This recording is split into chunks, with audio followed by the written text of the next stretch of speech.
Hi, I'm Hannah. And I'm Matt Hannah. And this is Horror Hour with the Hannahs, where we binge what goes bump in the night. And today we are joined by a special guest. We are being joined by Phillip of the Substance Podcast. Hello. Hey, Hannahs. Thanks for having me. Thanks for coming on. Why don't you tell the folks at home what you talk about on your show and where to find you?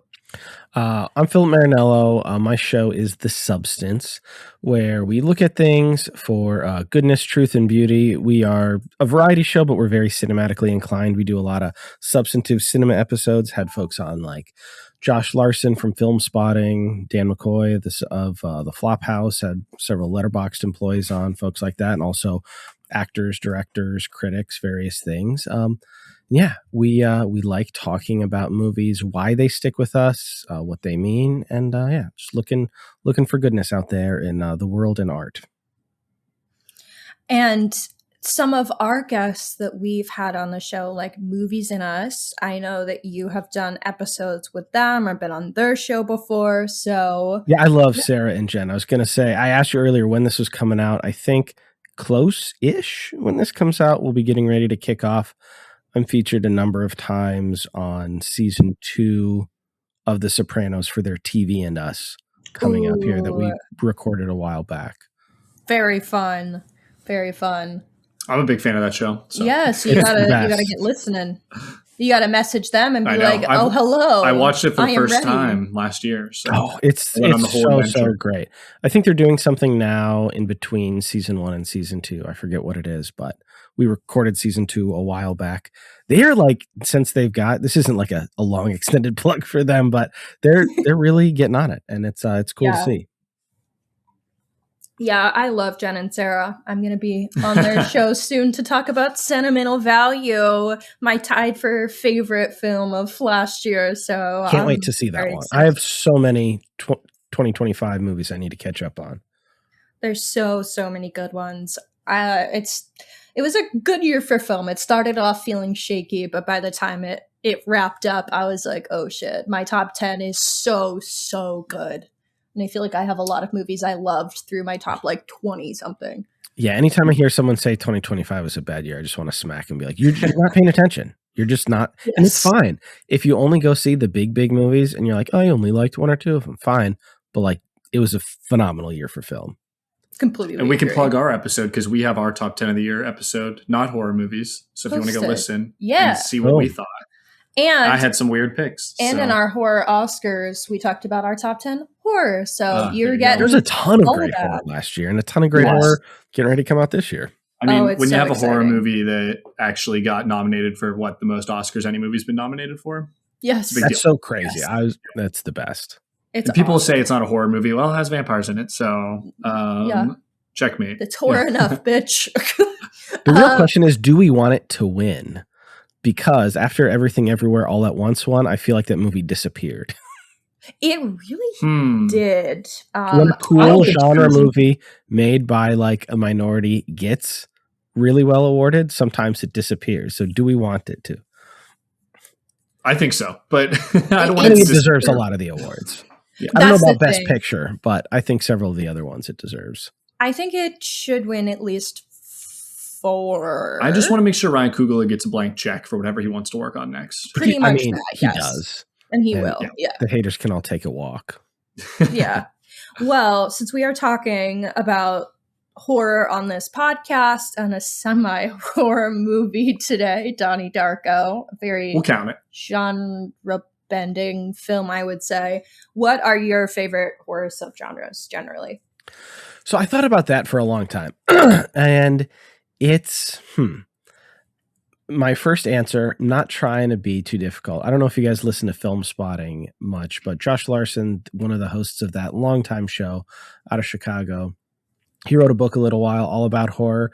And I really loved his distinction of what he called prophetic horror, which kind of encompasses a lot of things, but basically like horror that has something to say. Some people call it like elevated horror, conscious horror, like those things kind of annoy me when me too. It's so like Get Out was amazing, but in the wake of Get Out, I feel like people are like, they started with I want to critique society. Let's do it with a horror movie. And I don't like that. But so many great horror movies do fall under that subject. But like the classic genres, like, man, I really do love a slasher movie, a good or a bad one.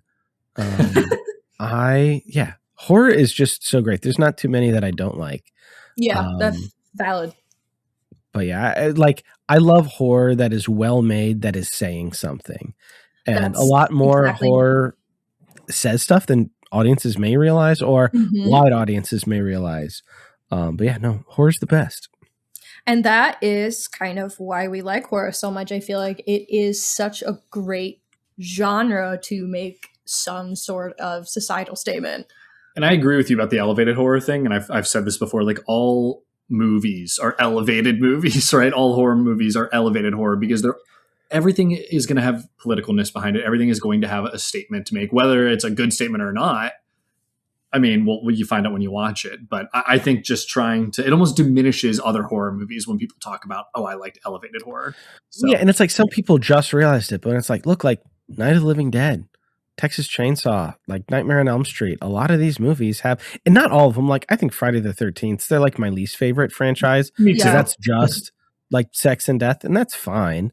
But like many of the classic horror movies have something to say.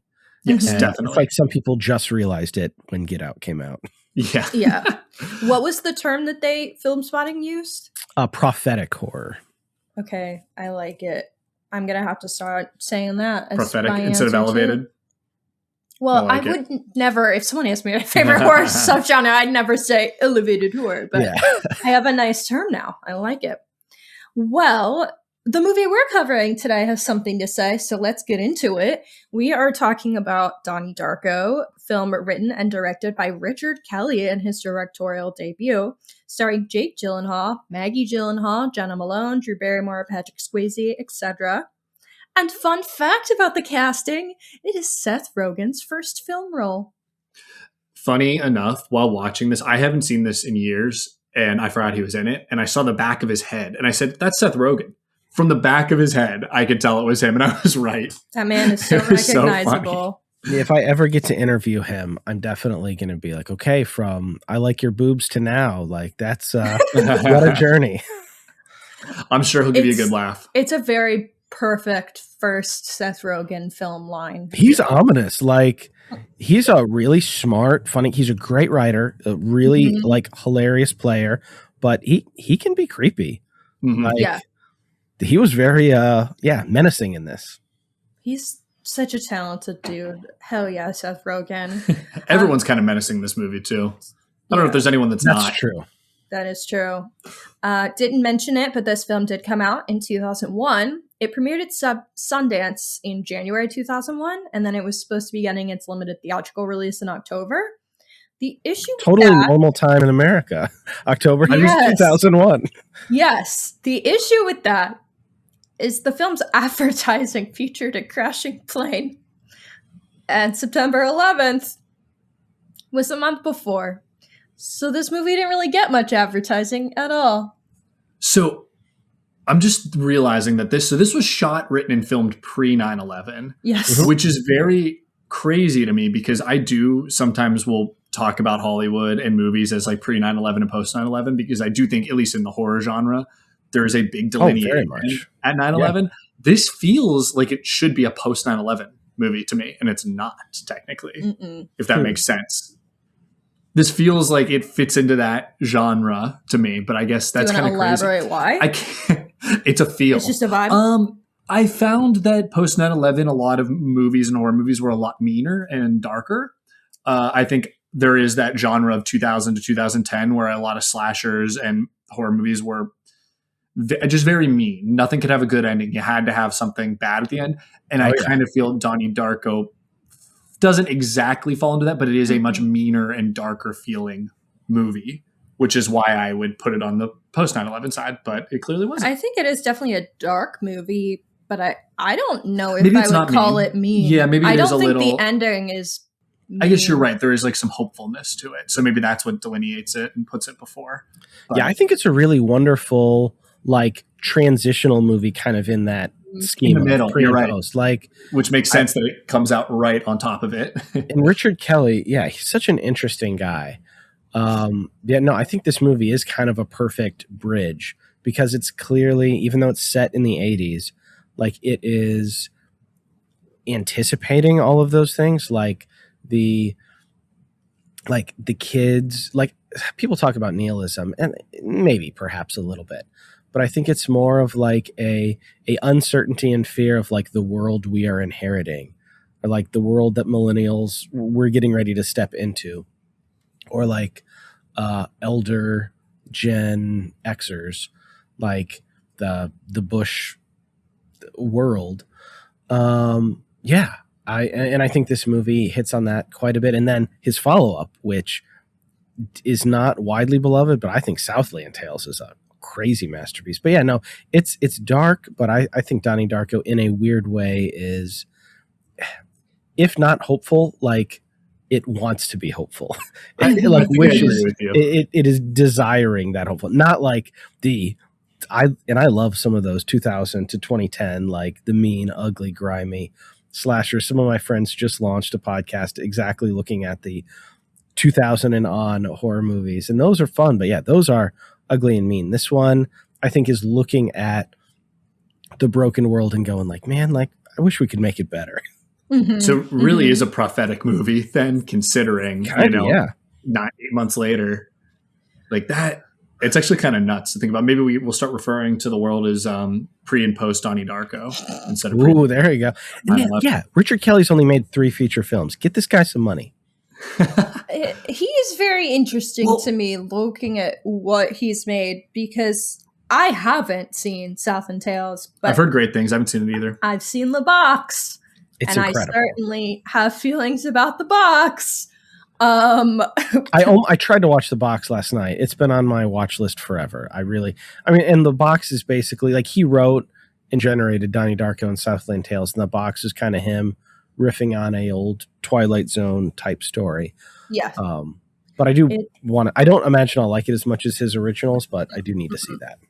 It's a hot mess, if I'm remembering well. I've compared other things that we talked about on this podcast to the box, and to be fair, what I had been referring to was Vicious, which is worse than the box, but I can't say the box is good. And I think we'll get into this. I need to see Southland Tales. I'm not sure how I feel about him because, as everyone knows, there is a director's cut of Donnie Darko, and I have not as good as the theatrical. He even now talks about it as like an extended cut. Okay, because his original draft was longer. They made him cut stuff. Some of it he didn't want to cut. Some of it is like, yeah, that makes sense to kind of tighten up. And the quote unquote director's cut is just longer. There's just more scenes. Like it's not like anything integral that was taken away. I think diving further into the scientific explanation for things takes away from the movie. And so that's why it's like, as him, I was like, oh, dude, I don't know if you had it right the first time. I think the studio was right for once, in removing some. So that's why I'm like, is he, I don't know. I'd like to see more from him, but I'm worried. Is he someone that's going to get in his own way, or is it like he has this in him? So yeah, I think he's an incredible writer that I'm really annoyed has only been allowed to make 3 things. Apparently he's written a ton of stuff and been in touch with Jake Gyllenhaal about maybe coming back to this world. Ooh. Like I'd be into that. Me too. I'm down. Apple give him $10 million or more. Well, and speaking of like this world, he announced in 2021 that he was working on a new sequel, because the original sequel from 2009, as Darko, I forgot did not involve him at all, and is panned, and everybody hates it. So it's interesting that he's working on a legitimate sequel. It's also Did crazy. You guys see that movie? No, I'm good. It's also nuts. I mean, he has nothing to do with it. Like, did the studio just have the rights to the name and said, we're going to... Wow. I knew that it wasn't liked. Not a single friend of mine on Letterboxd has it higher than 1 star. Not a single. Breaking news. Tough. Straight from the Letterboxd. I like it. Average is 0.8. Oh my gosh. That's incredible. That's ridiculous. I love that. That sounds right. It has a 13% on Rotten Tomatoes, but I think it only has like 8 reviews or something, so that says nothing really. All right. Well, Fun. Okay, what's our next fun fact? So there was so much fun background for this movie that I'm just like gonna give just a few short ones probably instead of going off on a rant for forever. But one fun fact that I did find very fun. The jet engine used in the film was purchased for $10,000, and the scene where it falls into Donnie's bedroom was done in one shot. Kind of has to be, doesn't it? You better get it right the first time. Yeah. I mean, they had a decent amount of money for a first film. Like, I watched on the special features one of his previous shorts that was fun. But like, this was back in the day when if you got a script that a studio liked, he got Francis Ford Coppola to sign off on him. Yes. He had Chris Nolan to sign off on him, and he got like $4 million as a guy that had never made anything, like from a studio, which is like, that's great.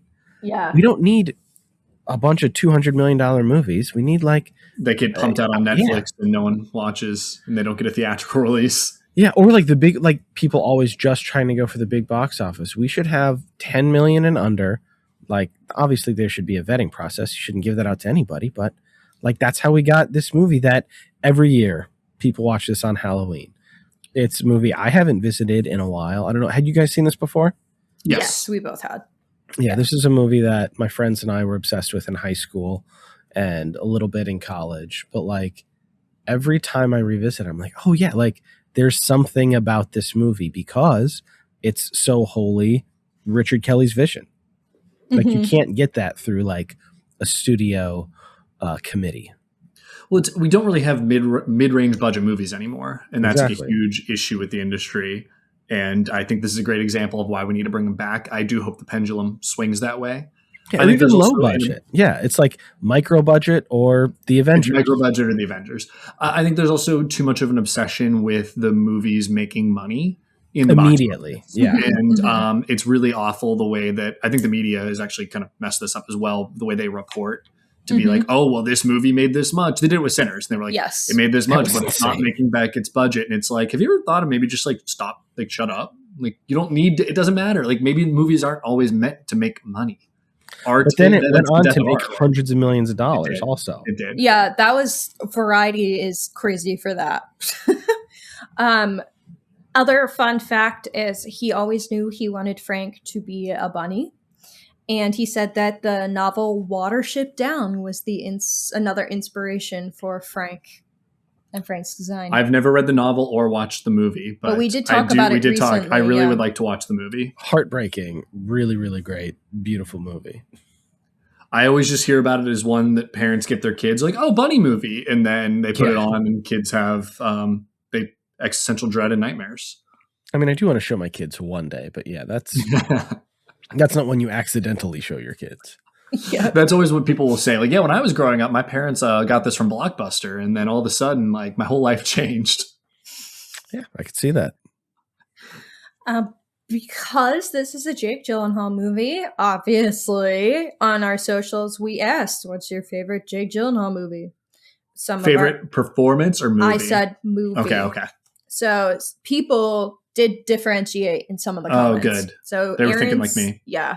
Aaron C. said movie, Zodiac. Performance, Nightcrawler. Heather Stewart said favorite film starring Jake Gyllenhaal is Zodiac. I think his best performance is Nightcrawler. That's probably exactly what I would say. Yes. So, movie Postmortem said his favorite is Enemy. I think the premise of meeting your own doppelganger is always entertaining, and Jake does a great job making these characters feel different but equally creepy. Plus, the end scene of the film actually made me jump in my seat. Arlo Reno said Lovely and Amazing, which I actually haven't seen, but thanks for sharing. J Squared Horror Podcast said End of Watch. Interesting pick. And that's such an odd movie. I really like it, but incredible movie. Yeah. And then Pickle Sandwich 1981 and Steinmetz Ethan said The Day After Tomorrow. That's one I don't like, actually. I haven't seen it though since it came out. I think that movie was a big part of my middle school era.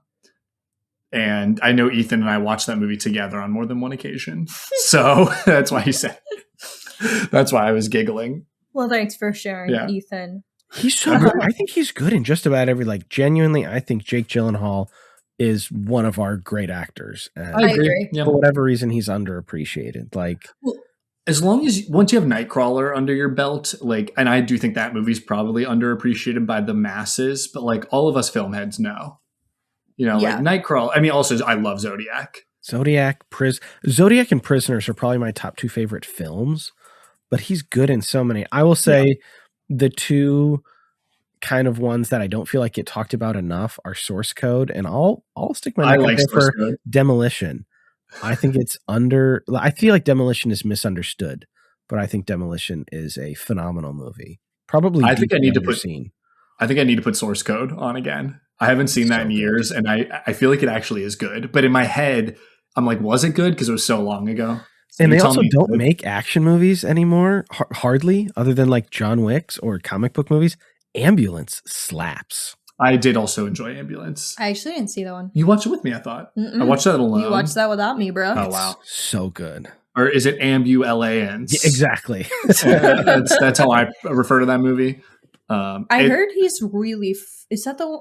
It's the one where they were saying where he's really fun? Yes. Okay. Yeah. He is really fun. And it's good. I mean, he's a criminal, but it's awesome. Yes. I've heard that he's a blast in that. And that's Michael Bay, isn't it? And I feel it is. I'm like a lot of drones.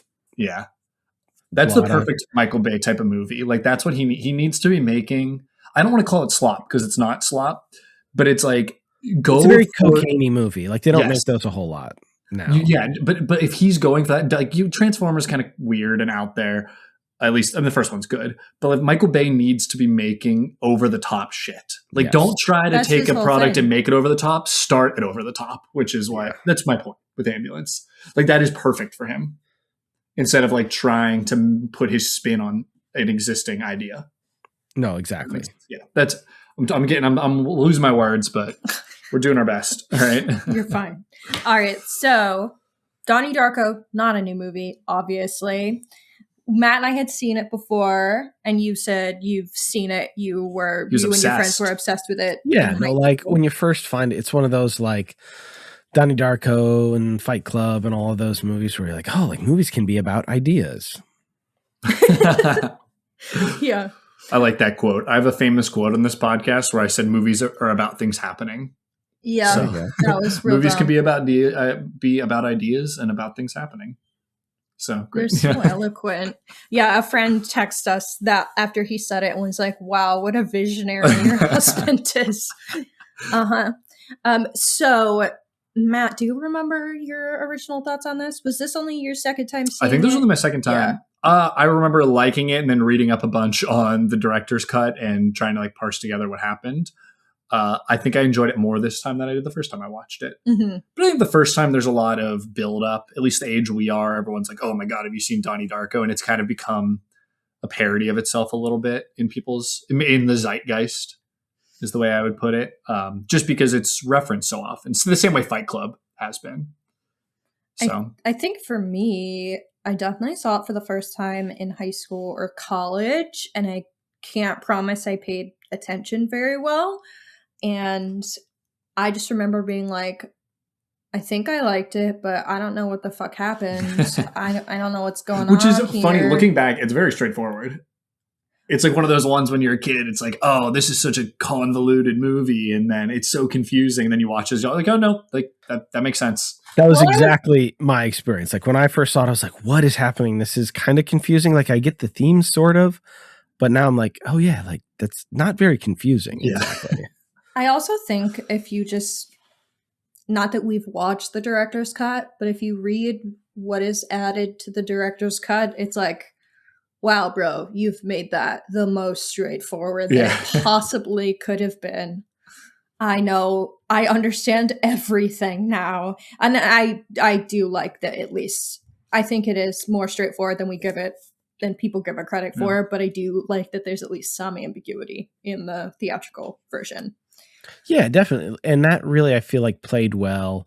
Like when it came out on DVD, people were watching it and rewatching it and piecing it together. And when you're a younger person, like, and you're less experienced as a movie watcher and like a movie reader, because a lot of movies, like, it's easy to watch them kind of as disposable things, but stuff like Donnie Darko will kind of bring you in and be like, no, like, watch this, think about this, follow this. And when you're an adult with like a fully formed brain, you're like, oh no, like, I get it, that's cool, it makes sense, it's not like a crazy mystery, but that's fun. It's like the difference between being like a passive watcher and an active watcher. Yeah. And I think, unfortunately, if we're just looking at the scale of the industry right now, is like the industry is trying to create more passive watchers, at least like Netflix. And oh no, yeah, literally, they were talking about that on the Ben and Matt talking about The Rip. They're like, yeah, they were trying to make us like just restate the plot every 10 minutes. And unless you have Ben Affleck and Matt Damon type clout, you kind of have to cave and do that. And that's a shame, because like, I don't think they understand the repercussions of it long term, that like being an active watcher is really important. And well, also, if they're making money, they don't really give a shit. I know. Either way. So. Well, I just know that in 10 years in middle school, you're going to have a how to actively engage with art class. Totally. You kind of already do, but it's going to be like, hey, we're going to have to start with movies now, because you guys can't even watch a movie and like engage with it. So Donnie Darko would be a great one to use. That'd be a great one. That's where I'd be starting as an English teacher at this point, to be honest. Then you get into books. Well, we have friends who are English teachers and who use movies. Yeah. Rachel. Yep. And they listen to the pod. Hell yeah, Rachel. I was actually just texting Rachel last night about train dreams. So shout out to Rachel, shaping the next generation. Yeah, for real. Hell yeah. I'm going to call her up. I want to write a lesson plan. Train Dreams. Great fucking God, movie. I need to see that too. It's so good. It's so beautiful. She had them watch Train Dreams? No, she just watched it with Andrew last night. I'm confused. It's fine. You don't listen. That's I'm all over the place. I will say, if I were teaching an English class, Spider-Man 2 would be my first movie. I've always said that. You're watching Spider-Man 2 for English today. You lock those kids in. There's so much to say, so much to look at. It's easy. I want to cover it on the podcast so bad. I'm like, there's a horror scene for sure, and it's Sam Raimi, a horror boy. Like, please, for the love of God. I've already said I could teach a college course on Spider-Man 2. I'm aware. Well, and Sam Raimi connection here with the Evil Dead. He's like, yeah, use my movie, whatever. Yeah. Love all that right. dude. Well. Okay, so let's get into our 15 right, I actually have one if you want me to go first. Is it serious or true? It's not serious. Oh, okay. I'll let you know, but it's really true when I think about this movie. Okay. Are you ready? Yeah, go ahead. All right, this movie is actually just the New Testament, and Donnie Darko is Jesus, and he dies for our sins. Yeah. Yeah, right? I mean, that's sure. Yeah. That's very much one reading. That's one reading. There's a religious reading. I'm just seeing it as that way because it's easy to say, oh yeah, a guy chooses to die to save everyone. It's like the Bible, you know. That is, tried and true. Yeah, very valid. It's a great story. Reading. People. I mean, it's one of the 7 stories you can tell, right? It's that. Well, now I'm kind of sad because you basically that was yours. My summary, which was just guy died to save his friends and family, probably. Oh, there you go. Well, that's Hannah's. All right, Phillip, you're up. Also, there's a scary ass bunny. Oh, there's a scary bunny. That's true. I wasn't exactly sure what you're going for, but I was kind of being a little flippant too. I would have just said like, white suburban America shocked to find out that their leader's a pedophile. Oh yeah, that was there. Crazy. We go. Sorry, I didn't take a breath. That's a great summary. Shocking. And that subplot was like, what the fuck? I think that was the headline of an Onion article. Yes, that was a very perfect Onion article headline. Well, that also ties into a specific show Hannah and I are watching. But oh yeah, we're watching Twin Peaks. News. The news, yeah. No, we're watching Twin Peaks, and we're going to be covering the whole show. Well, the best. We're covering the whole show, and I do feel like that is a main plot of that show. So sure. You know? Yeah. Also, by the time this episode drops, Welcome to Twin Peaks has been airing for a month. Whoa, so that's crazy. Those check it out. Episodes out if you haven't already. Hype. Okay, Twin Matt, Peaks do you want to give us? It's so good. It really so is. Yeah, Hannah's never seen. This is her first watch. That's kind of the whole gist is me watching for the first time, Matt watching for the second. If you aren't watching Welcome to Twin Peaks, since this episode will be out during it, please go and give it a listen. We're having fun with it. Yeah. And Phillip says it's the best. It's the best show. Truly. And it's so cool. A lot of listeners, even in like not major markets, I don't know what the deals are, but I'm seeing a lot of people like cool local theaters showing the actual seasons in theaters now. So there's a chance, like, check out your non-AMC or Cinemark or whatever, like check out your cool local indie theater and see if they can play Twin Peaks. They probably are. You know what it is? I believe all of Lynch's movies, at least, are Criterion. They have the rights, so that might be it. I know with Twin Peaks, though, it's on Paramount Plus currently. So yeah, no, but just the show, like they don't do that a lot with TV. But I love that. Yeah. Oh yeah, did you guys seen any of it? I know my buddy Grant out there at the Highway Theater, I want to say. We haven't seen any of it in theaters, but I will keep my eyes on it. Mostly because Hannah's never seen, so we have to like line it up to make sure it's an episode that's sure. So. But we, our theaters in Philly, the Film Society has been showed Twin Peaks, all of it in theaters last year. Oh, that's so and cool. they showed every Lynch movie besides There's one they couldn't get the rights to, right? Man, I think. Okay. Oh, Wild at Heart was the hard one. Okay. Yeah. There was one they didn't show, and I don't know if it was. I thought it was Elephant Man because I knew I wanted to see that, and that's one I haven't seen. That would play great in a theater. I mean, just like everything of Lynch. I saw Mulholland Drive, and then we saw with a friend. We saw Straight Story. Straight Story in 35 millimeter, which was so cool. And that was the first time either of us saw it, and I was like, I'm having such a good time. Straight Story is G-rated Disney movie. Yeah. And I was like worried. Sorry, I'm off topic, but I was like wondering like how much like input is Disney going to have? Like, people say this is the least Lynch feeling Lynch movie. They were wrong. It was so unabashedly him throughout the entire thing still. And I just love those repeated shots of cornfields and tractors. And yeah. I'm going to go watch that today. That's a snow day movie. That's the one you can show your kids. It's G-rated. Mostly, I think so. All right. Well, I'm going to do this full plot description for this movie. So here we go. I will be as fast as I can. On October 2nd, 1988, troubled teenager Donnie Darko sleepwalks outside, led by a mysterious voice. Once outside, he meets a figure named Frank in a monstrous rabbit costume. Frank tells Donnie that the world will end in 28 days. Donnie wakes up the next morning on a local golf course and returns home to discover a jet engine has crashed into his bedroom. His older sister Elizabeth tells him the FAA investigators do not know its origin. Over the next several days, Donnie continues to have visions of Frank. He sees his psychiatrist, wow, I can't read today, Dr. Thurman, who believes Donnie is detached from reality and that his visions of Frank are daylight hallucinations symptomatic of paranoid schizophrenia. Frank asks Donnie if he believes in time travel, and Donnie in turn asks his science teacher, who gives Donnie The Philosophy of Time Travel, a book written by Roberta Sparrow, a former science teacher at the school, who is now a seemingly senile old woman living outside of town, known to the local teenagers as Grandma Death. Frank begins to influence Donnie's actions through sleepwalking episodes, including causing him to flood his high school by breaking a water main. Donnie later starts dating Gretchen, who has recently moved into town with her mother. Gym teacher Kitty Farmer begins teaching attitude lessons taken from a local motivational speaker, Jim Cunningham, but Donnie rebels against these, leading to friction between Kitty and Rose. Kitty arranges for Cunningham to speak at a school assembly where Donnie insults him. Gretchen and Donnie go to a movie theater date where Gretchen falls asleep and Frank reveals himself to be a teenager with his right eye hollowed out and bleeding. Frank then convinces Donnie to burn down Cunningham's house, which he does while Gretchen is at the theater. Firefighters discover a hoard of child pornography at the burned remains. Cunningham is arrested, and Kitty, who wishes to testify in his defense, asks Rose to replace her as a chaperone for their daughter's dance troupe on its trip to Los Angeles.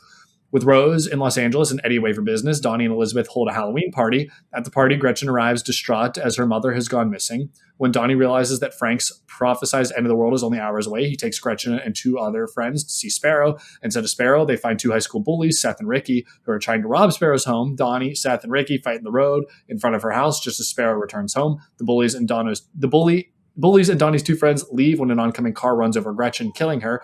The driver turns out to be Elizabeth's boyfriend, Frank Anderson, wearing the same rabbit costume from Donnie's visions.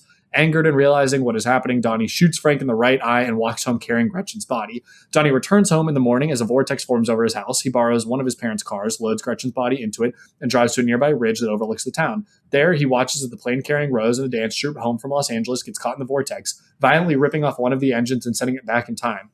Events of the previous 28 days unwind. Donnie wakes up in his bedroom, recognizes the date as October 2nd, and laughs as the jet engine falls into his bedroom, killing him. Around town, those whose lives Donnie's would have touched wake up from troubled dreams. Gretchen rides by the Darko home the following day and learns of Donnie's death. Gretchen asks the neighbors what was his name. Gretchen and Rose exchange glances and wave as if they know each other but cannot remember from where. And that is the movie. Boom. Yeah. Boom. Did my best, as Okay. always. Yeah. Your best What? wasn't as great today. I'm I sorry. was trying. This is one of those days, one of those bro. days. Sometimes we just It's a forget snow how to day read. Sunday. You know? It's Yeah, true. right. We can't. My brain is a little fried. There's a lot going on in the world. Yeah, we can't expect it to That's be at our very best. true today.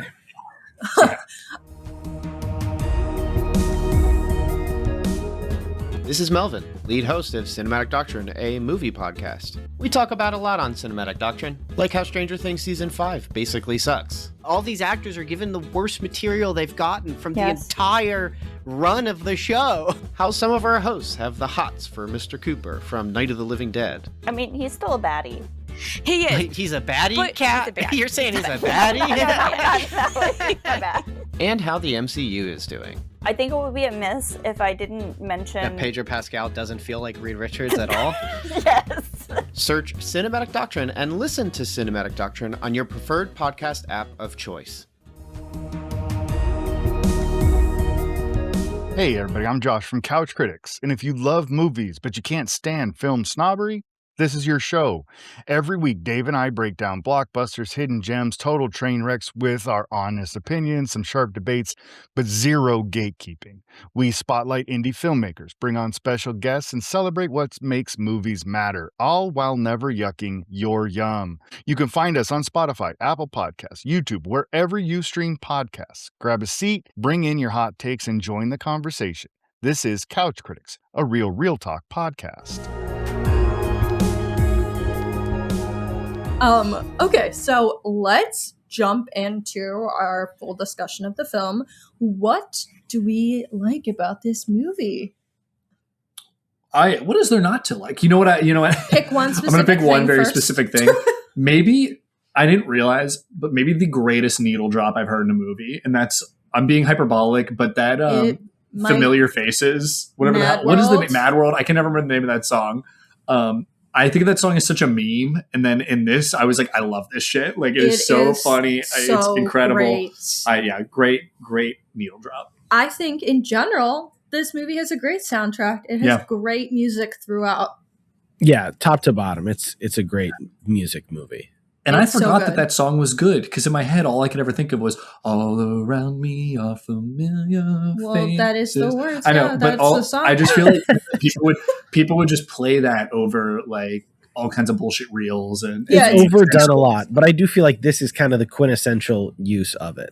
yeah, Yes, and totally I think agree. maybe even after all these 2 decades of that song, it made me laugh, and then I was like, oh my god, wait, this is great! Like. It was just it felt very funny. It was almost like a meta textual element. Yeah, it's like this is why it caught on. Yeah. Yeah, it's done very well. And I think this movie, along with that, because I'm pretty sure it was used, the song is used over the like flashbacks montage. It's the reverse scene, right? Yes. Yeah. One of the best film montages. Normally, we don't love those because we're like, I can remember what happened in this movie. I didn't need this. I think it's done so well, and it's so emotional, and it's so moving. It's the reverse that helps. I kind of hate sometimes when they have to do a flashback to be like, oh, in case you weren't paying attention because you were on your phone, here's a flashback. But in this, I think having it very clearly showing the reverse is really cool. Yeah, I And I loved agree with that you. scene. I think that might be one of, if not my favorite scene montages of all time. all time, but in this movie, Rocky for sure. IV exists. Okay, I haven't So. seen it, even though I live in you Philly. haven't seen Rocky haha. IV, the greatest American movie Bro, ever let's made. be real. How many Rockies do you think I've seen? He ended the Cold War, Hannah. Matt, how many Rocky movies do you think Zero. I've seen? It might be 0. Yeah. It, Don't it let might anyone know be. Well, America won. Okay, we won the Yeah. Cold War, didn't you know? Through boxing. through boxing, as one does. Everything's great now. The world is unified. having lived in Philly and still not like sat down and watched all the Rocky movies is You don't need to watch all probably of them. You a need to watch There one. are too many. I love Rocky as a character, and I love most of the movies, but they made too many. But the new ones are also very good too. The Creed movies, yeah. Ryan Coogler, hell yeah, bro. Yeah, for real. All right, sorry. Okay. Off topic. So What do you like about this movie? I think this movie is funny as fuck. I did Sure. not remember thinking this movie was so comedic. And I think the humor in this movie really hits, and it manages to balance the tone of like this very dark tone and subject matter along with humor. One of the quotes I wrote down was, "I made a new friend, real or I imaginary?" was going to say that. Imaginary. I laughed out loud. I'm sorry. There's just so many lines that I think might be touching on really dark subject matter. How that exactly does managed one to be- suck a fuck? Yes. That whole thing, yeah. I love the suck a fuck scene.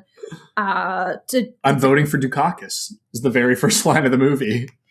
Well, since you mentioned suck a fuck, one of my other bullet points was I love the family dynamic. It feels pretty authentic, and it obviously helps that it's him and his real life sister. Totally. And we know that. And that was Jake's request, actually. It was Really? his suggestion. That's cool. Yeah, but I do think that their family dynamic as a whole feels really authentic between him and his relationship with his sister and him and his relationship with his parents and his resentment towards his parents for being forced to take pills and be in therapy and whatnot.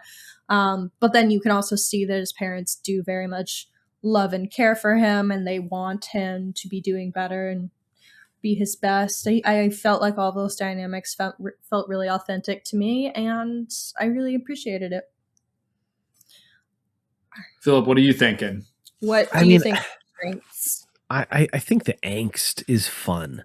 Like watching it as an adult is a lot different than watching it as like a young person in like high school or whatever. But there's a lot of movies that I feel like are angsty and you can kind of relate to. And then you look back and you're like, yeah, that was pretty shallow or silly. But like this, he captures that time really well. Like he was in his early 20s when he actually got to make the movie. He'd been thinking about it for a long time. And the partnership with Jake, like it feels very authentic, not like exploitative of that. And that's fine in a way. Like there are a lot of like angsty kid movies that are basically like Hallmark type movies. Like it's like a paint by numbers kind of thing with all the relationships and the conflicts and the misunderstandings and all that. But the angst in this feels real with like the politics and the election and the society with the authority figures that people look at unquestioningly who maybe are monsters, like all of that stuff. It just felt very authentic. Mm-hmm. I agree. And I think you side, at least for me on this time, and maybe just the state of the world we're in, I sided so much with Donnie just being a dickhead to people he thought were bad people. And Yeah. like the teacher was like, yeah, I said to Hannah in this stupid nerdy comparison, but I was like, this woman's worse than Umbridge in the Harry Potter movies, the gym teacher. Huh. I was like literally so angry. Like I was The gym teacher. Jim Cunningham's Yes, shill the lady. shill lady. Yeah, Yeah. I was like, I hate this woman. I haven't felt this anger towards a fictional character since someone like Umbridge when I watched the fifth Harry Potter movie. Okay, I think it's really tough to be worse than Umbridge. I know. I thought so Yeah. too. I agree. There is a level So, of I get it. She did I think suck. there's not a lot of times that I this is gonna sound just insane, but I feel like I want to do violence through the TV screen. Sure. And those are two characters that I'm like, I want to throw hands. Like I did. it's wanna like if throw I saw hands them with this walking on the lady. street in this movie, like I might get arrested. Oh my god.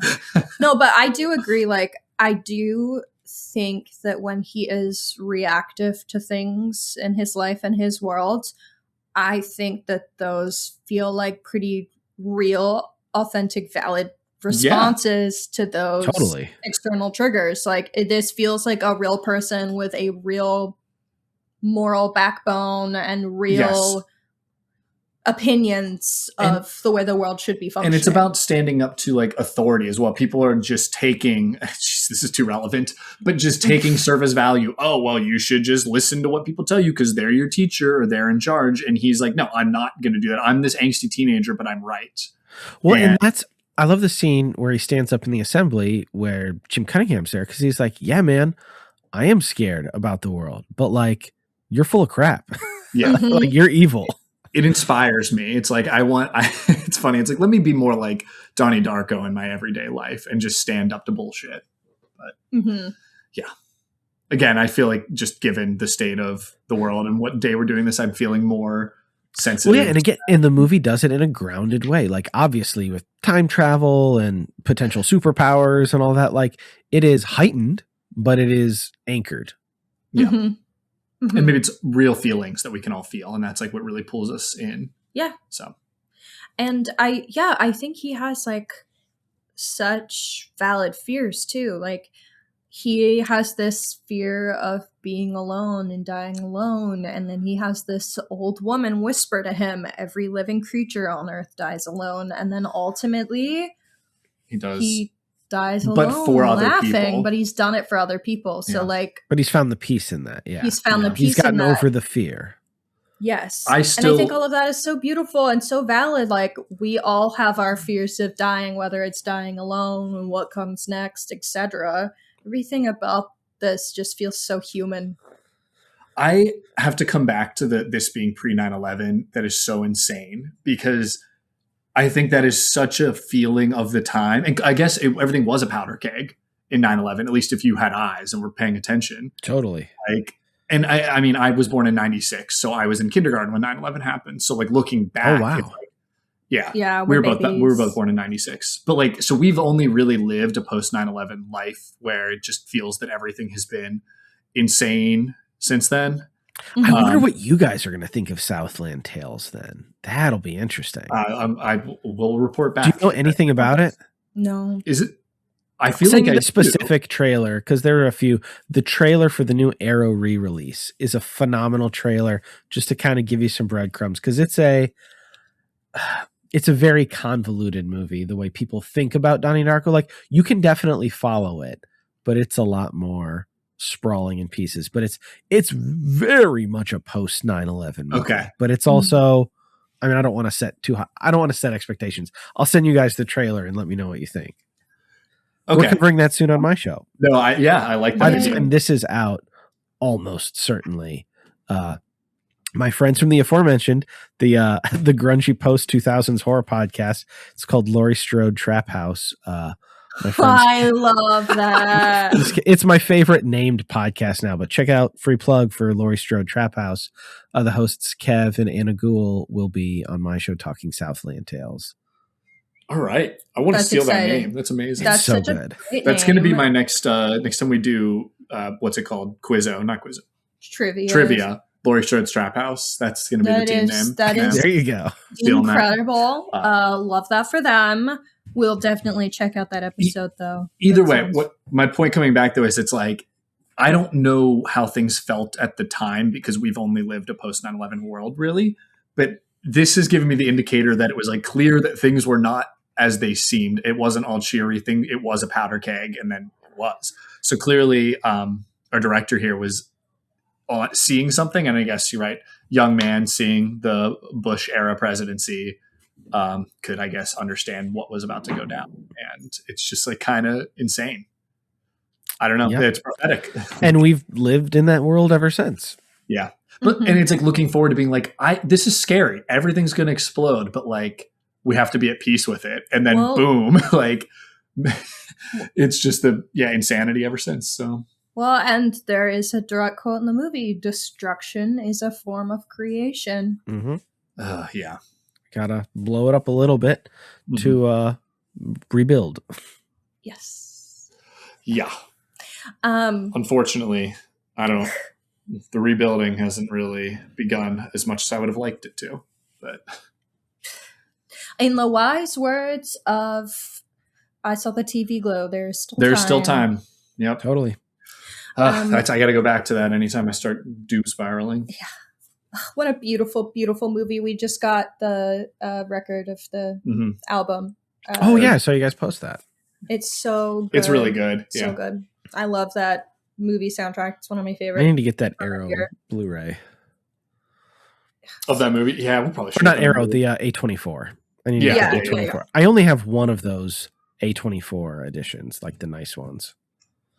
We are new to We're new to the Blu-ray world, collection. Okay. We're having fun with it. Love So we physical don't- media.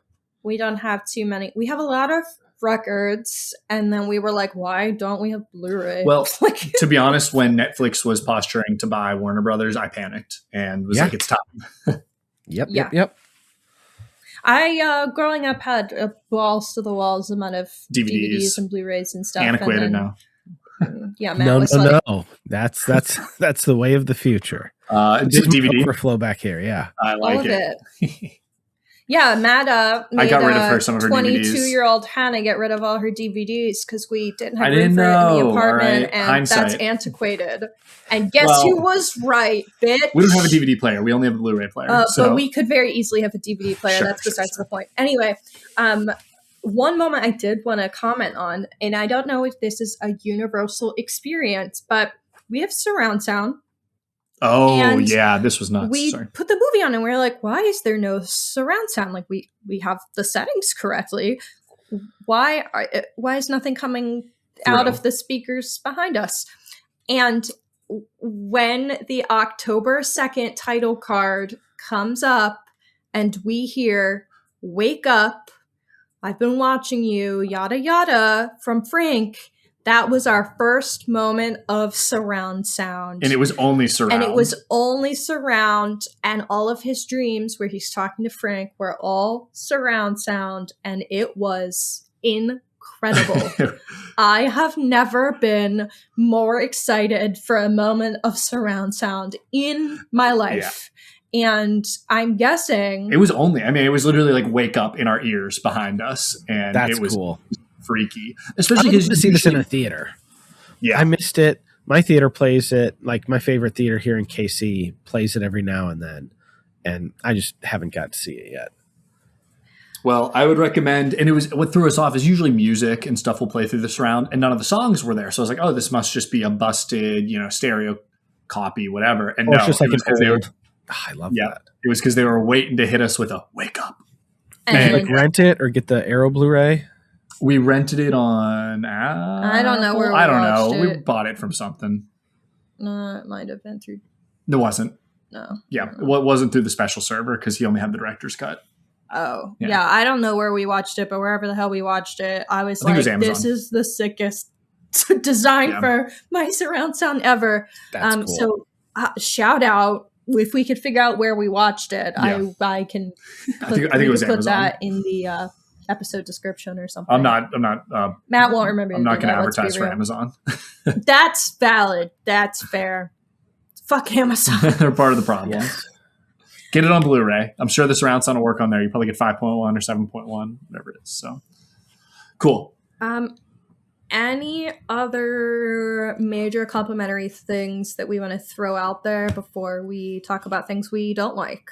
I think a lot of my compliments are going to be in the theme section. Yes. Because that's really what's fun to talk about with this. So I agree. To be honest, I don't even know if I can complain about anything in this movie. It knows exactly what it wants to be. I think like before I'd watched it, I probably would have been like, oh, that's one of those like cult ones that's like edgy teenager movie. And then I rewatched it and I was like, no, this is funny. This is meaningful. There's like so much here. Maybe the children were right. Mm-hmm. Yeah. One thing that I will say is that cellar door is not one of the most beautiful phrases in the English language.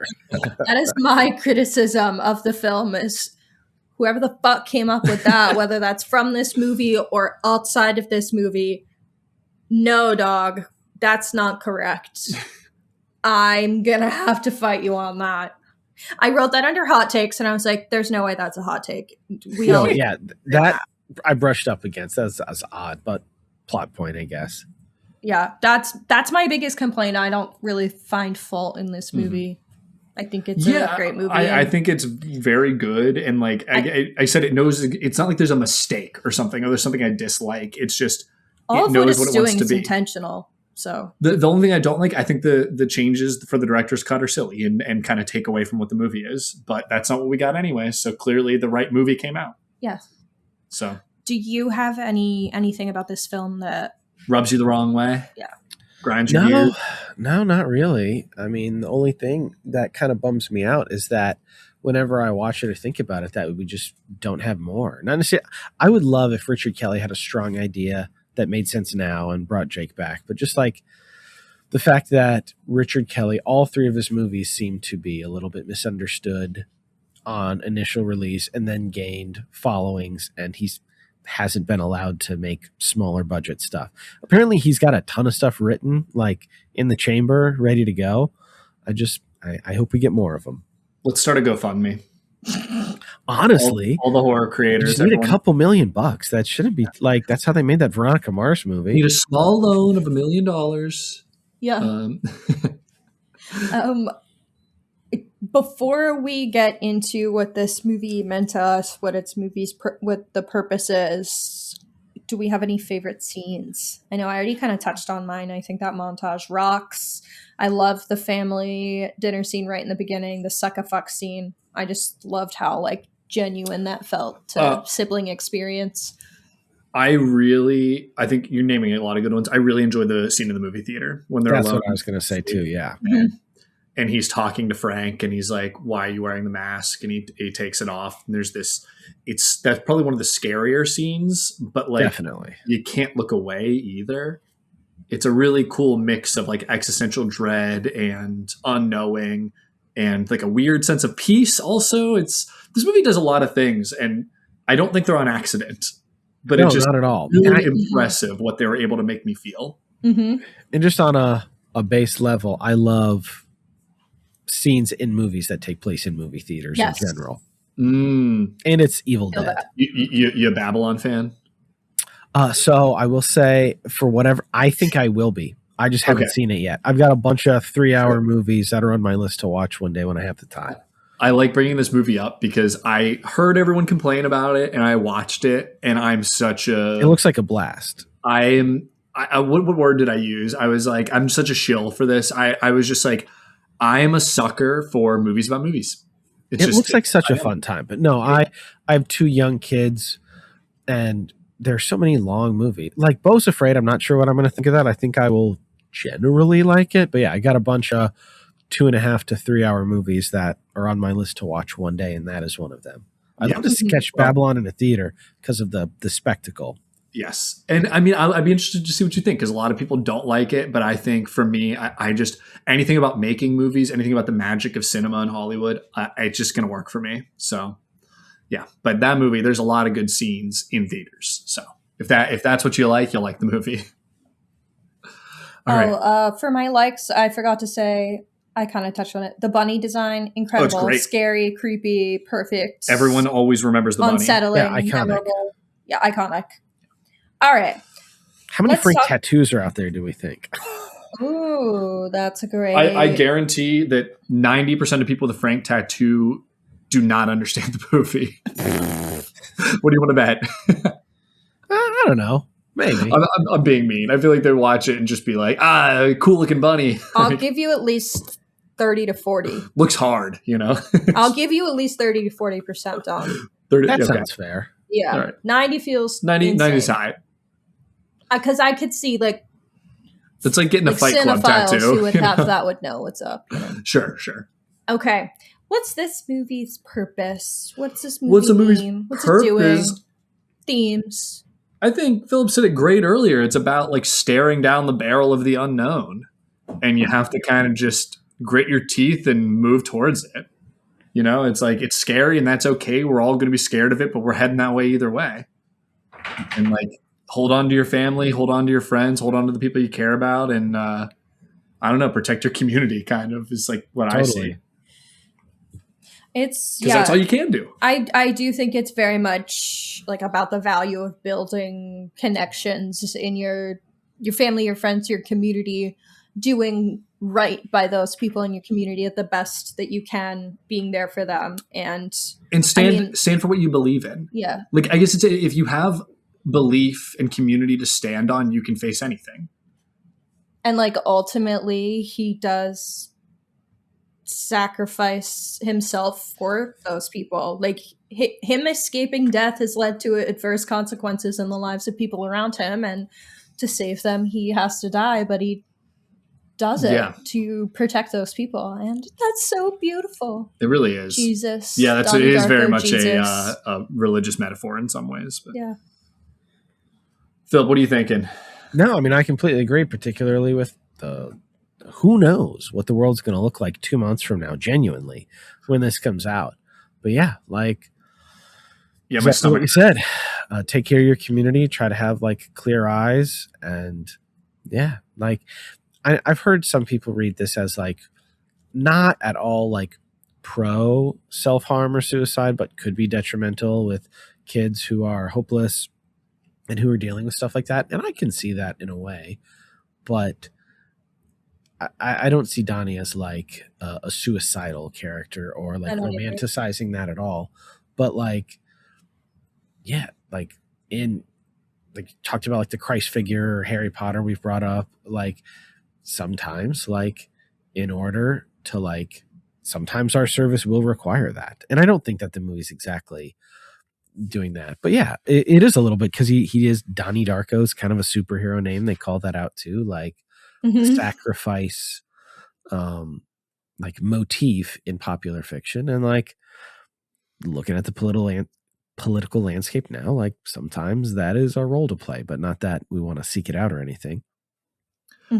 That's I think that this is a good movie right now, especially because I have been feeling very like hopeless and very doom spirally, just to be honest. And it's like, because there is no answer, there's nothing. I'm like, what can we even do that I can speak or text that isn't going to get me put on a watch list?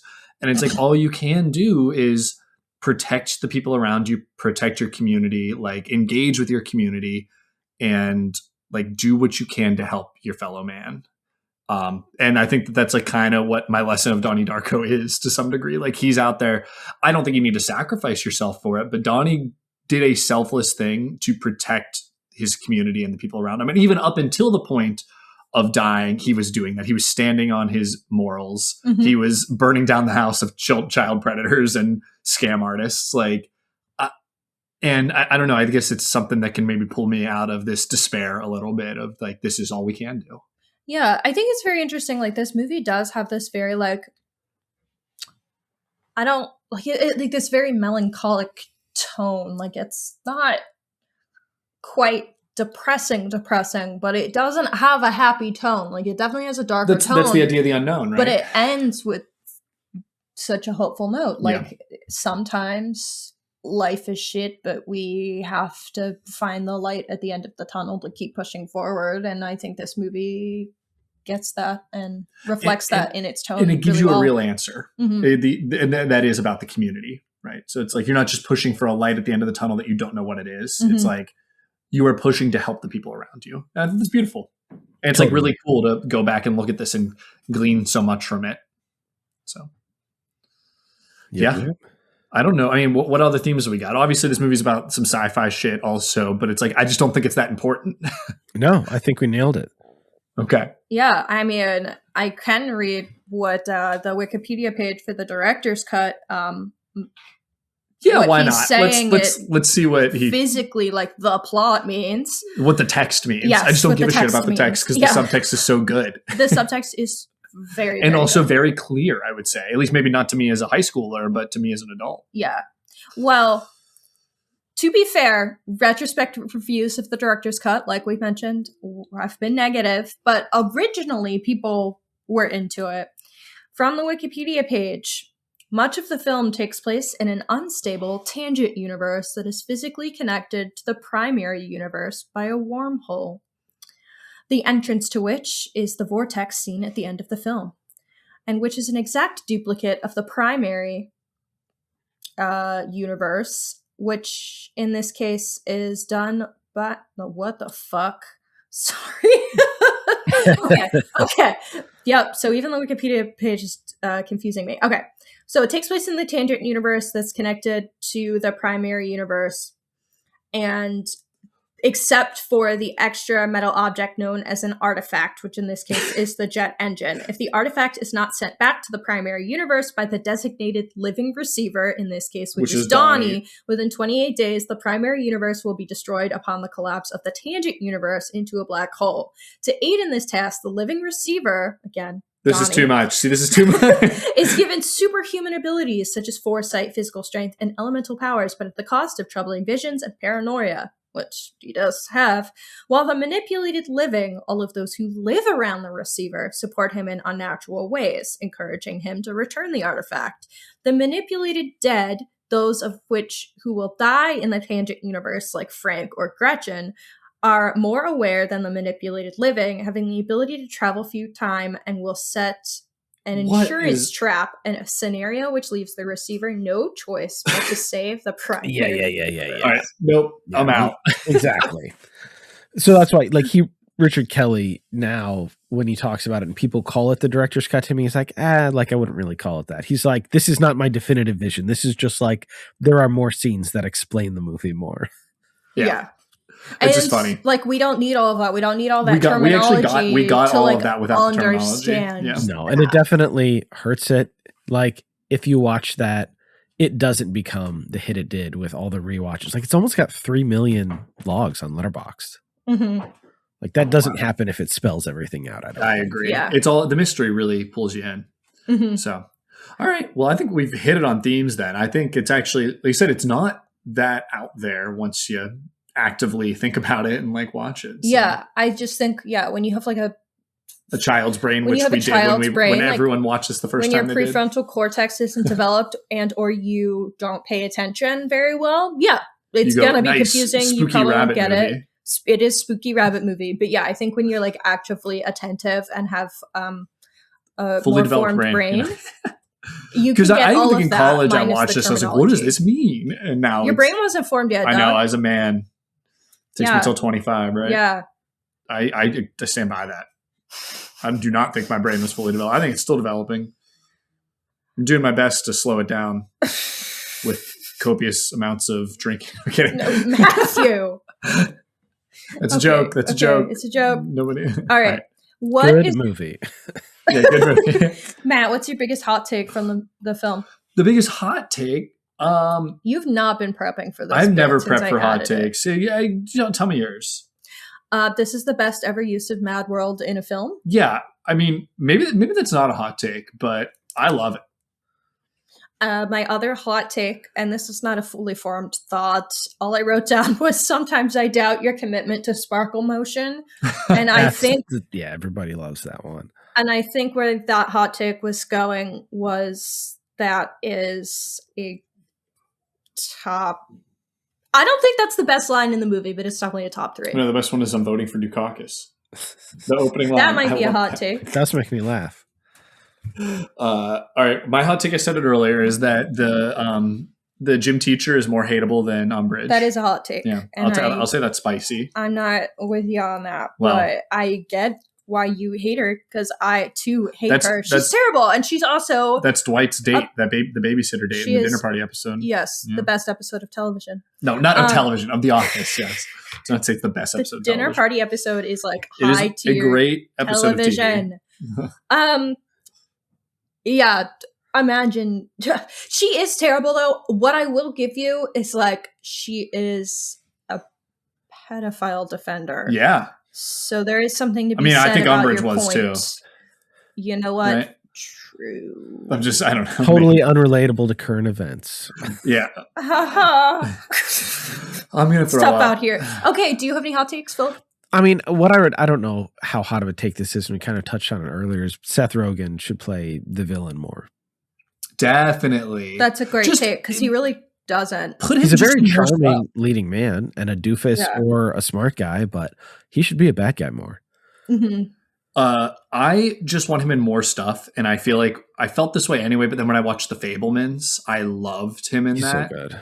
and was like, oh, this guy's like a good actor. Like you, But like in Observe this and Report, like when he plays a guy that's off, like it's very compelling. yeah, put him in more stuff. He's too busy just being really successful at making movies and TV and writing. And Well, yeah, the studio it's- got like a bajillion Emmy nominations. he's like, Mhm. I love that for him. It's just funny. I mean, it makes sense. The guy that co-wrote Superbad would go on to be extremely successful. That makes sense to me. Mhm. So Yes. as a top 10 movie of all time for me that I just rewatched the other weekend and gave it 5 stars again. That's you a know? good comfort movie. It really Valid. is. That one, and we're talking about age, like that is what I feel like high school and college feel like to me, even though that wasn't exactly my era. That gives me a nostalgia for like running around doing dumb shit with my friends. Yeah, those movies are age. very nostalgic. Yeah. And I like it how it's about loving your homies. It's It's a very meaningful movie to me. So, I just made a list on Letterboxd that was like movies about loving your homies. about male friendship and emotional vulnerability. And you put Superbad on it? Pineapple Express is bro. genuinely one of my favorites. Really? Okay. I'll have to go back because I haven't like watched that Superbad in better. Well but- over a decade. I watched Pineapple Express in college so many times. Yeah. That's definitely the Apatow, like in the Apatow stable of movies, the one I've watched the most, I think. Okay. Superbad's mine for sure. I'm thinking. That All movie right. Well, rocks. Okay. Are we good to rate? yeah, let's rate this. Okay. I don't even know what I gave. Did I even put log of this in Letterboxd? Did I forget? All right, Philip, what would you rate this out of 10? I would say like 8. That was, if we go based off my Letterboxd score, I give it a 4 out of 5. So Yeah. I would also go an 8, but I kind of want to go like an 8.4. 8.5. Guys, I did something crazy. I only gave this a 3.5 on Letterboxd. That's I don't know what my stupid. problem was. That's so dumb. Not I'm a gonna bad say- rating. I'm But gonna it's give it a incorrect. 7 right now. That's because incorrect. I think it's higher now that we talked about it. But for some reason, after watching it, I was at a 7 out of 10. It's good. Nah, B. It's not great. It's good. Mm-mm. But dog. on the Dalton scale, the Dalton endorsement scale, I think I have to give it a +4. Yeah, I'll give it a +4. For all my homies at home, the Dalton endorsement scale is a scale from -5 to 5, where our scores more specifically reflect how much we recommend the film, taking into consideration our personal enjoyment of it and the film's cultural impact. Negative score is, I don't endorse this movie, fuck that movie. 0 is, I'm super neutral on this. So, I would give this like a 4.5. Okay. Oh, wow. Okay.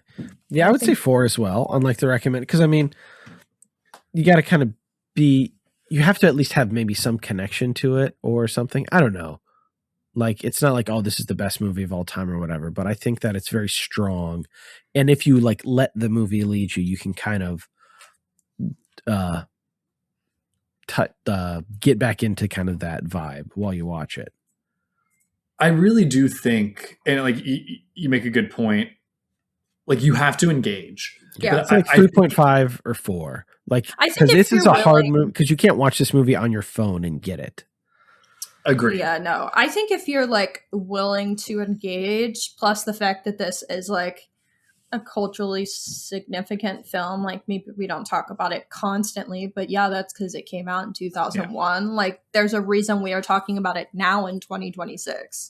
I just think given everything we've said and talked about, its anti-authority sentiment, it's like moral backbone sentiment, and it's like look out for your community themes, I really kind of want to give it a +5 for this moment in time. Like I actually think people could take a lot from this right now, and I didn't realize that this had all this to say. And I'm obviously projecting slightly based on the world around us, but I think that this would be helpful for a lot of people. So Yeah. I don't know. I say Maybe four. it helped. Maybe Check it it helped out. pull you out. Yeah. Yeah, definitely watch it if you're So- here listening to this episode and yeah, I haven't mean, seen this Donnie is- Darko. Yeah. We'll say we're You recording this should. on January 25th, the day of the big snowstorm. Yes, if that gives So context. the news cycle will to, change everything. No one will know what the hell's going on when they actually listen to this. So, Yeah. or things will be worse or better. Hopefully, probably not, but Hopefully you know. not worse. But We'll see. as we learned from Donnie Darko, we just got to hold hands and face the unknown together. Love your It's homies. true. Take a date to see The Evil Dead. Yeah, that'll fix all my problems. Yeah, I was talking last night about watching Evil Dead this week. So yeah. Well, There's a new one that comes out this year if the world persists. yes, which we will likely be covering. So jot that down, fam. All right, Phillip, remind everyone where they can find you. The Substance is the podcast you can type into all your, whatever your favorite podcatcher is. I've been in an abusive relationship with Apple Podcasts for like 15 years. I finally made the switch over to Pocket Casts, and I love it.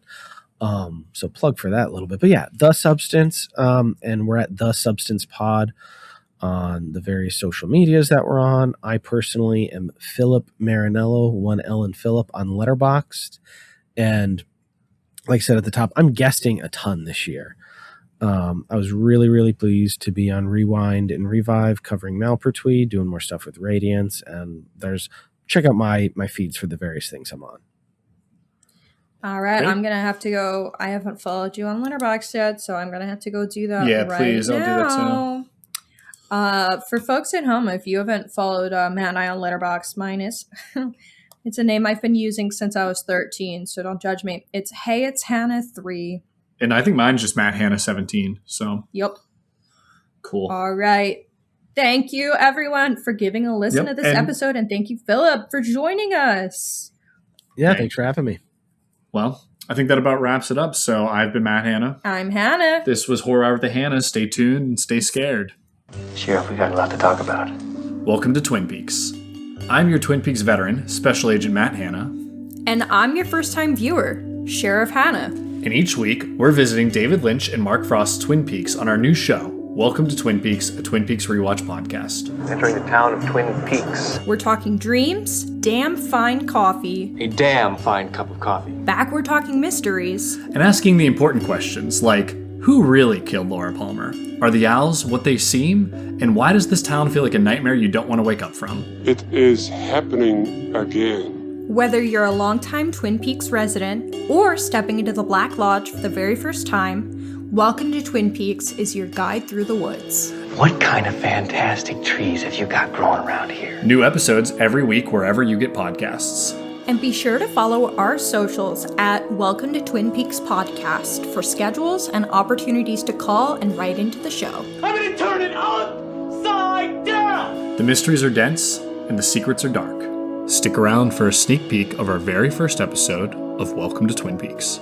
I said my New Year's resolution was to start the show. So we watched the pilot on New Year's Day. Yes. And we said, all right, it's time. Yes. And we are running with this. So if you haven't seen the show before, welcome. If you have, welcome back. And so how we're going to kind of run with this is Hannah has never watched the show. She's aware of plot points, but I would be considered the veteran as the person who's watched it all through once. However, I would say it quickly became my favorite show of all time after finishing it. And I would stand by that. So I will be your Special Agent Dale Cooper to your Harry S. Truman as I guide you through the world of the unknown here. As our first time watcher, I need to know initial thoughts. I liked it. I also think that the show does a really great job the way it cuts from one scene to the next with like what they're choosing to display in each scene. Like they cut from finding Laura's body and being like, that's Laura Palmer, to her mom in the home, like, Laura, come down for breakfast. Like, Laura, where are you? And I think those scenes being back to back is really upsetting and chilling. And I think decisions like that are very meaningful. This is a very chilling show altogether. There are cheery moments as we watch the Log Lady intro vignette, which we'll be doing for all of these. This is a funny show. This is a very deeply sad show, and you're going to get a little bit of everything. And I do think that this first pilot actually exemplifies that in a really amazing way, because we do get a little bit of everything. Next thing is we have vibe checks. Yeah, so we're going to give our vibe rating from 1 to 10 for a couple characters. The next character that I had a vibe check for is Dale Cooper. And my vibe score was 11,000 out of 10. Of course. I love him. It's so funny. How could you not? He is so odd. He's so quirky, but smart, but also like there's like this sweetness about him talking about like the trees. And his damn fine cup of coffee. Oh, we haven't gotten there yet, but yes. But yeah, like he's like, oh, I like stopped at this diner on the way here and had the best slice of cherry pie. Like, it is funny hearing someone talk. Everyone loves Dale Cooper. Okay, my next vibe check was Sheriff Harry S. Truman, and I gave him a 10 out of 10. It's funny for people that we have a lot of issues with propaganda and like are clearly very distrustful of authority in the police. I can't help but love my FBI agent and love my small town sheriff. Sheriff Harry S. Truman, I was like, I feel like he's so nice. I need to be suspicious. I mean, even the way he handles talking to the parents. Yeah. It's like, oh, okay, like good cop. And he like, good person. He's the one who goes to speak to Leland, wasn't he? My other vibe check, 10 out of 10. Log lady, Margaret. I love the scene where they're like... Who's the lady with the log? We call her log lady. Also, having the vignette of her, I would have not watched them before. So I would recommend everyone who's watching it go on YouTube and watch the intros for every episode because I think it's really cool. And they were also recorded way after the show had ended. So there's like a lot of... It's interesting. So yeah, that's like a very fun element. But yeah, log lady rules. Love her. She's got a log. My cherry pie moment, my coziest moment would be Cooper talking about trees. He really likes those Douglas firs. He loves those Douglas firs. And it comes up multiple times, and I love that for him. Did you like how he said the bureau where he's located is in Philadelphia, and he's so happy to be out of the city, Philly, and out into the countryside, which is where we live. Chill. It's nice here, too. But it is nice to go on vacation in the Pacific Northwest. He has a point. Mm-hmm. My Black Lodge moment. I realized this pilot has so many unsettling moments. It was like hard to pick one. Upon rewatch, I think the first time I was like, this is pretty out there. I like it.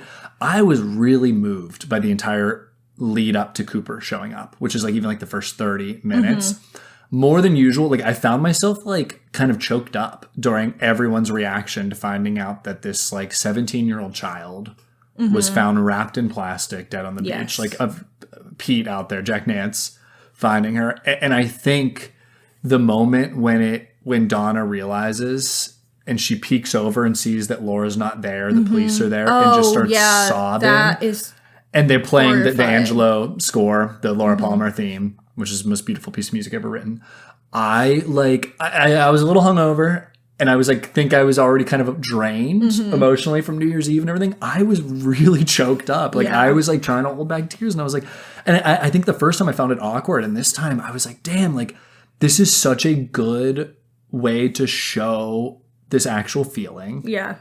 And like really cut deep. I mean, obviously the parents reacting too. I mean, man. But either way, Donna and James looking at each other and being like, "Oh my god, did our best friend just die?" And like other kids might not know her, so they're like freaked out, but not the same. And the principal gets on there and he's choked up. Yeah. Like, well, also like the cop comes in to like ask a question, and the teacher is clearly so like affected by what she's just heard. And I'm really excited to see how you see the rest and how this builds and how the town reacts and how I do think there's a lot of complicity.